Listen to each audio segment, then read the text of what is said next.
Welcome back to Rotten and Forgotten. Today we're going to be working on the 335. Last episode we did that motor swap on the General Elan, put the other 250 in there, and it's still running good, so that's great. But we need to, buckle down and get this project underway. There ain't too much left to do, other than, everything, but it'll go fast, I think.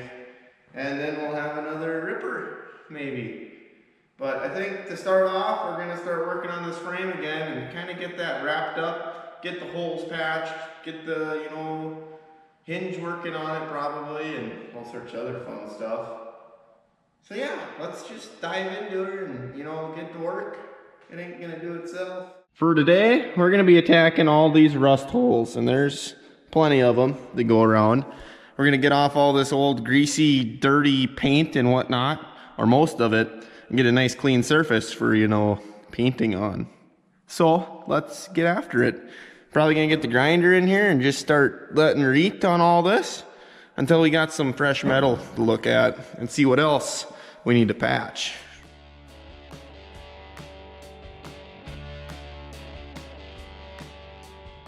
When I'm working on super rusted chassis and, trying to get the old paint off, I like to use these strip discs. They work pretty darn good. They're a little on the expensive side, but it saves you a whole lot of headaches. With those, flappy discs, a guy can fall right through those rust holes, and then you open up a whole other can of beans, and it's just not good. So this is what I like to use.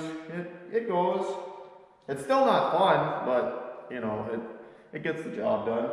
We got a little bit more grinding to do. I'm not going for a photo finish. I just want to get, the rough stuff off and give, some more light to my hole issue. And then I'm going to start going around and patching it up with some metal. So that's the plan as of now.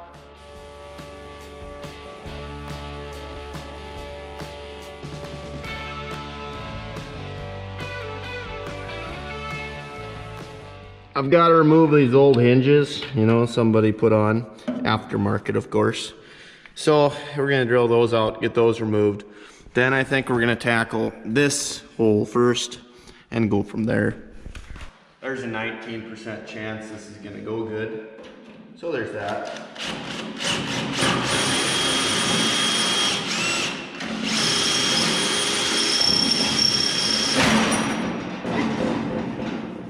Got the fingers. Gotta be more careful. The chances of these screws coming out are, pretty slim, but we're gonna give her a whirl.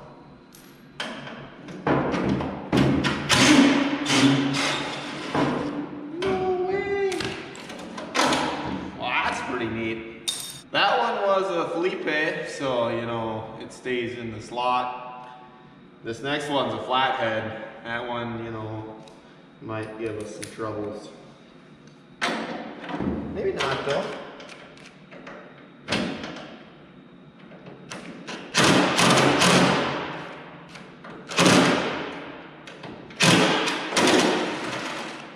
Look at there. Now that is fancy.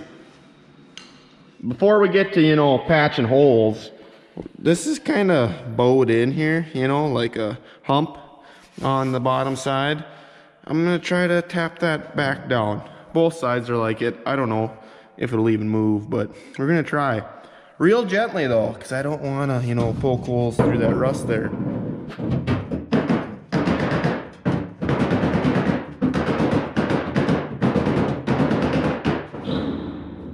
It's kind of working actually.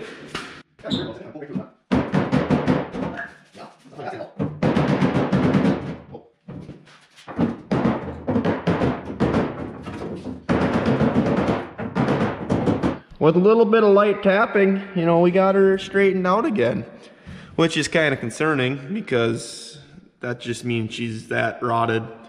And we made some more holes when we were tapping too because it's just, rotten, but it'll be fine. I got a plan to fix all that, so. Let's start measuring out, our hole patch kit. Looks like we're gonna need about 5 inches by 5 inches, probably 4.5. 5 by 4.5 should cover up that one. These little guys, probably just, you know, cut some little slivers out and tack them on for now, but 4.5 by about 5. That should do the trick, maybe.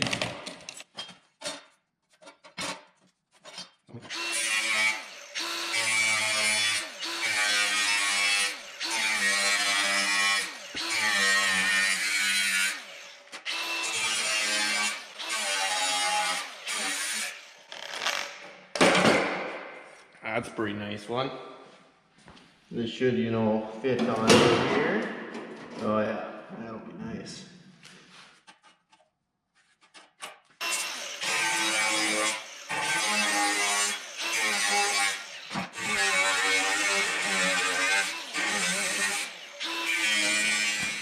We're gonna do a little bit more, you know, rust removal with the wire brush and these ribs here, and, you know, get ready to start patching.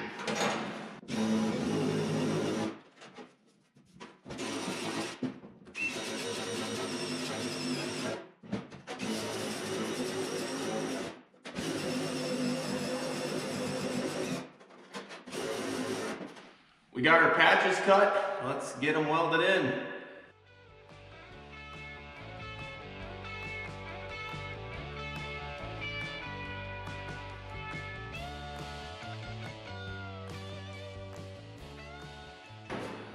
The guy stacked a whole lot of dog turds on that one there, but this next patch, we gotta do some bending on the metal because, you know, it's not in the right shape, so.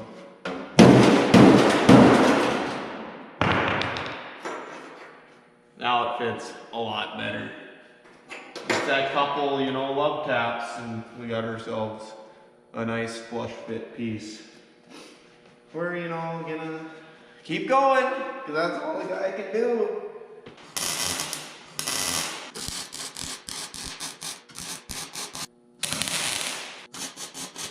Alright, come on, go.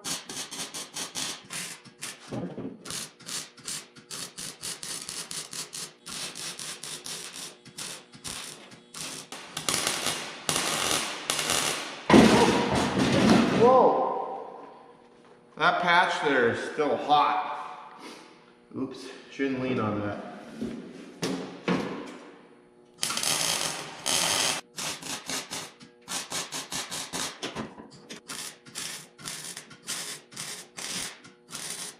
And there we go. We got our tunnel patches done here. They're welded in place. It looks like chicken scratch dog turds, but it's gonna do the job. And you're not gonna be looking at it anyways. So we got a couple more odds and ends to weld up, but you know, I'm kinda at a loss to what to do with my running boards because they are just gone. And if I tried welding on this, it would just turn into a whole mess.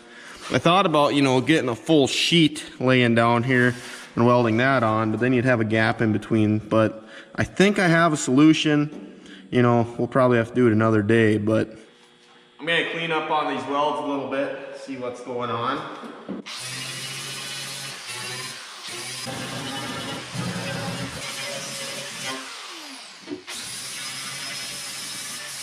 I'm gonna weld some fender washers in here where my seat bolts go, you know, just to make her stiff again. So next up here, we gotta get our engine plate on, get our engine in here and our steering, and then we gotta eye up where that exhaust flange has to be. It's gonna be somewhere in here, you know, to hold on to that different exhaust, so we gotta make something work there. So let's just, you know, start throwing pieces at her.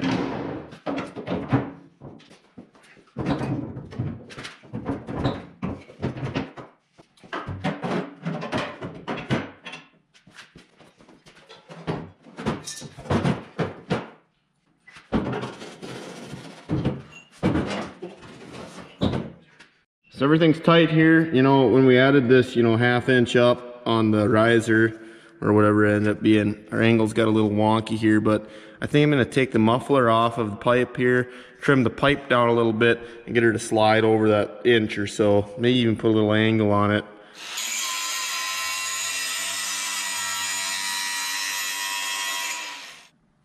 Yeah, there we're sitting, you know, pretty darn good. That'll do for what we're trying to accomplish. And I still got good turning. That should work. I think. Suppose we can set the hood on top and kind of eye that up a little more. Make sure that's going to work too.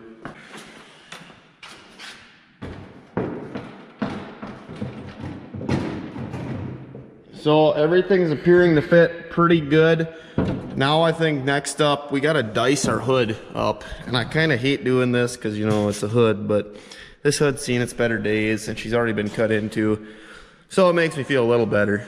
But we're gonna cut, you know, something like that in her to let this steering post come through the top, and we'll probably have to notch these out. I'm not sure, you know, we're gonna lose some strength there because, you know, these corners definitely stiffen her up, but we'll make it right. We'll add some more fiberglass when the time comes, but we got to get this sitting flush so we know where that muffler's sitting at and if we got to adjust it all.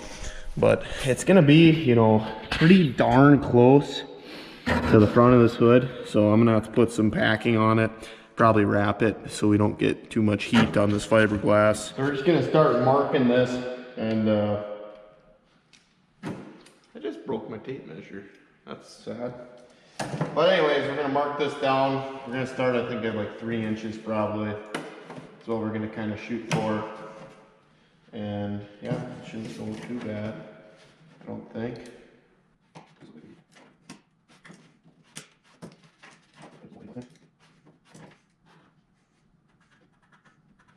So I got her marked out here. I'm gonna cut it with my cutoff wheel. This is fiberglass, so I wear a mask when I do it, but let's get her done.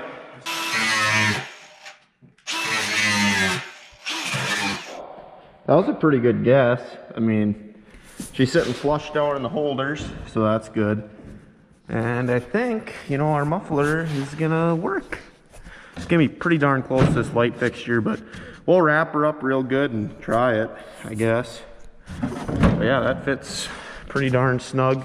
Gonna have to reinforce this a little bit, you know. It might be off to the right a little bit too, but I don't know. It should work. It should mount up. Surprisingly, this bracketry fits right in here nice, so that's, you know, good. Oh yeah, you can already see it now. I mean, what a power barn. So this exhaust is, you know, supported by the flanges on the motor, 2 springs there, 2 springs on this canister, and then this bolt. And this bolt kind of, you know, takes up most of the weight. So we got to make a bracket to fit that. It's going to go right about in here. I think we're going to send a 90 up here, drill a hole, attach that, see where it sits, and just tack her on.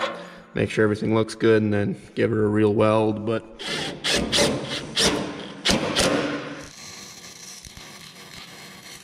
so we got that welded in. It's angulated a little bit to help keep the exhaust in the center of the hole, hopefully. But with that being done, we pretty much got all of our frame stuff done that we needed to. So let's take everything off, and then we're gonna take this frame and paint on her a little.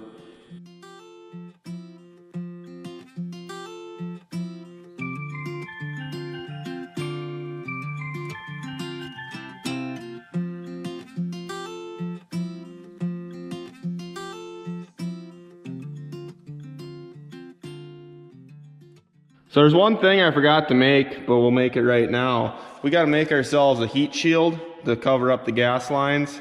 It's going to be 5 inches approximately by 6.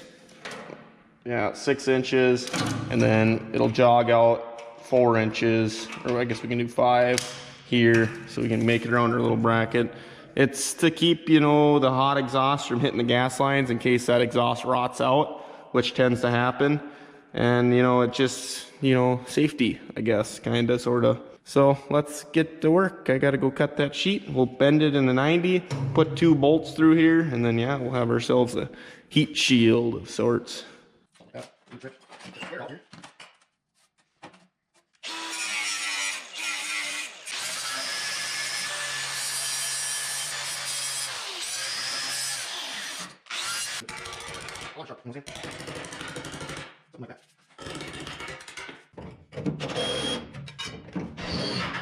And there you go. We got ourselves a heat shield, professionally built, kinda.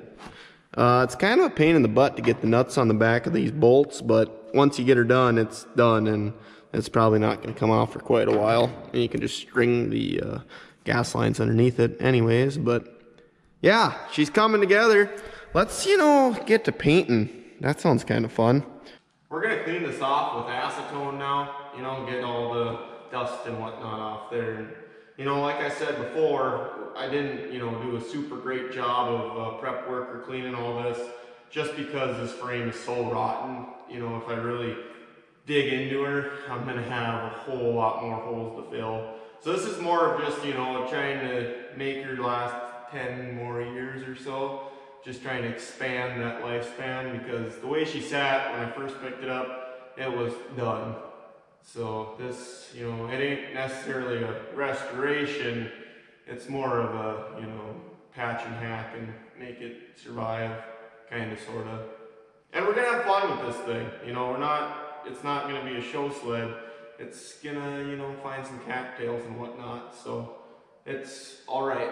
I don't want it to be perfect, because then I feel bad. But anyways, enough rambling. Let's get the ass going on here and get something done.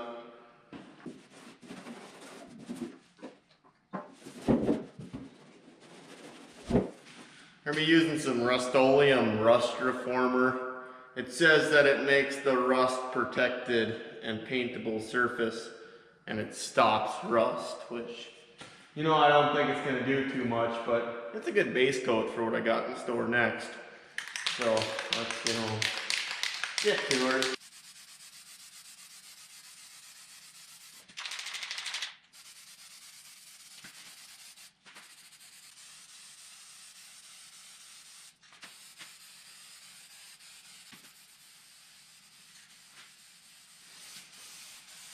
Well, that should about do it for tonight. We got a lot done. It's currently 2:25 in the morning, so that's fun. I think I'm gonna go hit the hay. But thanks for watching, Rotten and Forgotten. I sure appreciate it. And we'll catch you on the next one.